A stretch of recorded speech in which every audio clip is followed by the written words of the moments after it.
L'heure de parler sport avec notre consultant et spécialiste, le rédacteur en chef de Sprint Magazine, Guillaume Van der Schag. Bonjour Guillaume. Bonjour Adrien. On va parler bien sûr de l'info du week-end hier midi, l'officialisation de l'arrivée de Marcelo Bielsa au LOSC. C'est enfin fait, c'est enfin signé. On en parlait depuis quasiment le mois de novembre. Il y avait des bruits qui couraient dans le sens que ça y est, c'était fait. D'autres bruits disaient bah non, il viendra jamais. Bah si, il sera là. Marcelo Bielsa, celui qui est réputé comme étant l'un des meilleurs entraîneurs du monde, a signé pour 2 ans à Lille. Il prendra ses fonctions à partir du 1er juillet. Le club l'a annoncé pour couper court aux rumeurs. Mais déjà, on avait la puce à l'oreille parce que vendredi, il avait assisté à un match de Gambardella entre le LOSC et le Paris Saint-Germain. Et puis, il avait assisté à un match de CFA. Lui, l'entraîneur de classe mondiale, à un match de CFA entre Lille et Calais. Donc, forcément, ça veut dire qu'il y avait quelque chose là-dessous.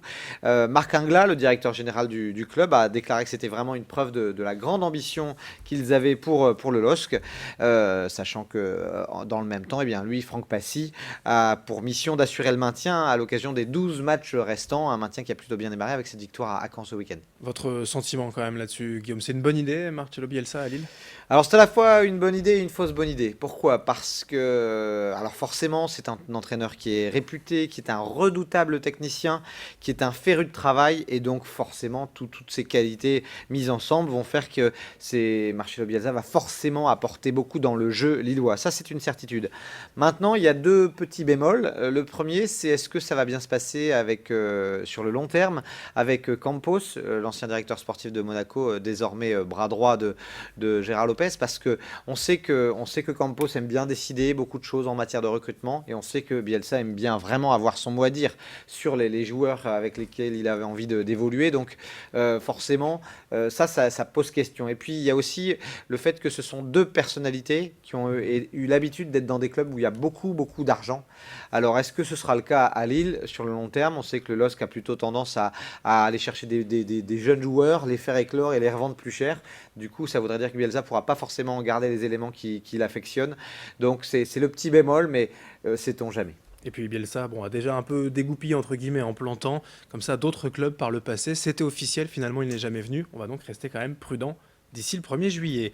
Sur les terrains, la Ligue 1, le LOSC s'est imposé, s'est donné un peu d'air quand même ce week-end à Caen. Ouais, un bon point, même j'ai envie de dire 3 bons points pour Franck Passy, qui démarrait son aventure en tant qu'entraîneur du LOSC. Des Lillois qui ont été plutôt dominateurs en première période face à Caen. Un Botéac qui a été très entreprenant, même s'il y a encore beaucoup trop de déchets dans son jeu.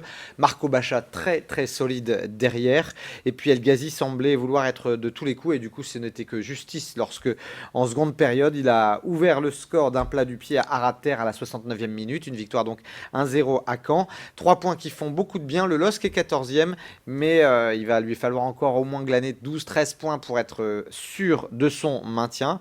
Une belle démarche aussi à noter de la part de Franck Passy d'associer Patrick Colo à cette victoire, en disant que c'était aussi la victoire de Patrick Colo, qui a été remercié suite à ces 3 défaites consécutives, face au PSG, face à Lorient, et puis la 3e m'échappe, mais en tous les cas, c'était une belle démarche de dire que c'était aussi la victoire de Patrick Colo.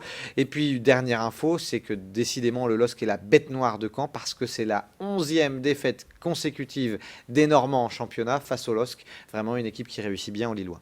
En Ligue 2, donc en football toujours, Valenciennes champion des matchs nuls. Ouais, encore un match nul pour le VAFC, le 7e en 10 matchs. Ils ont ouvert le score après 13 minutes de jeu, et puis Amiens a égalisé en début de seconde période.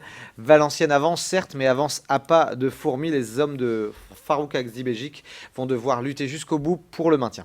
Lens joue ce soir. Oui, un match important, le Racing qui joue à Orléans, qui est avant-dernier de Ligue 2. C'est ce soir à 20h45. Une victoire des 100 et or, et les Lensois remonteraient sur le podium à la 2e place. Donc ce serait de bon augure pour la montée en Ligue 1. En national, voici les Dunkerquois leaders. Ouais, l'USLD qui a remporté son match, c'était sur la pelouse de Sedan, pardon. Du coup, l'USLD prend la tête du championnat, mais pour la montée en Ligue 2, ça va se battre jusqu'au bout. Les 7 premiers se tiennent en seulement 4 points. De son côté, l'USBCO, Boulogne, a perdu à domicile face à Lyon-Duchère. Allez, on passe au basket avec quelques matchs de Leaders Cup ce Ouais, week-end. c'était la fin de la Leaders Cup, autant pour la Pro B que pour la Pro A. Alors d'abord, c'est pas de victoire pour les Boulonnais hein, face à Rouen. Ils ont perdu 80-88 après un départ calamiteux, vraiment un premier quart-temps où ils étaient aux abonnés absents et du coup Rouen en a profité pour prendre le large. Donc pas de victoire pour les Boulonnais.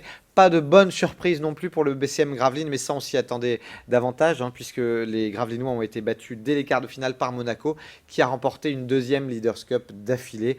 Donc pas de grands regrets. Là, l'essentiel est ailleurs pour le BCM, c'est plutôt côté championnat. Et puis en Ligue féminine aussi, résultat de l'ESBVA. Un succès poussif, mais un succès quand même pour les filles de Villeneuve d'Ascq qui ont remporté 78-70 à domicile face à Nice.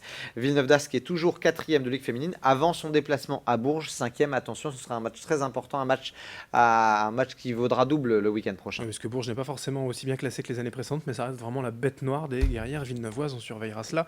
Bien évidemment, en volleyball, le TLM Tourcoing, toujours leader de Ligue B. Toujours leader de Ligue B, à la faveur d'un succès ce week-end 3-7-1 face à Saint-Quentin hein, dans le derby des Hauts-de-France. Ils ont perdu le premier set, on n'a pas bien compris pourquoi, et puis ensuite ils ont vraiment déroulé, ils ont très très bien servi les Tourquenois. Prochain match décisif à Nancy, Nancy qui est 3e de Ligue B, mais aussi comme Rennes avec un match en retard, donc c'est vraiment un match à enjeu qu'il faudra aller chercher en Alsace. Et puis on termine avec 3 infos en bref. Oui, rapidement, d'abord vous dire qu'en tennis, la France a terminé ce week-end 3e de la Coupe d'Europe des moins de 16 ans. C'est la Grande-Bretagne qui s'est imposée, les Belges ont terminé 2e, les Français 3e. En squash, Open de France Junior à Vambrochy, c'est la 9e année consécutive que l'Open de France Junior a lieu dans la région. Une seule médaille française, et puis ce sont plutôt les Anglais et les Tchèques qui ont brillé à Vambrochy. Et enfin, une petite info pour terminer de hockey en salle, c'était ce week-end la Coupe d'Europe 2e division en Lituanie de hockey en salle, et chez les filles, les joueuses du Lille Hockey Club ont terminé à la 6e place, pas de victoire, 3 matchs nuls et 3 défaites, mais ça a suffi pour les maintenir en Coupe d'Europe. Merci Guillaume, pile dans les temps. Voilà pour cette chronique sport en ce lundi. Bonne semaine, on se retrouve vendredi pour un prochain week-end sportif. Bonne semaine à tous. Merci de votre fidélité. Dans un instant, l'information, on continue sur Grand Lille TV.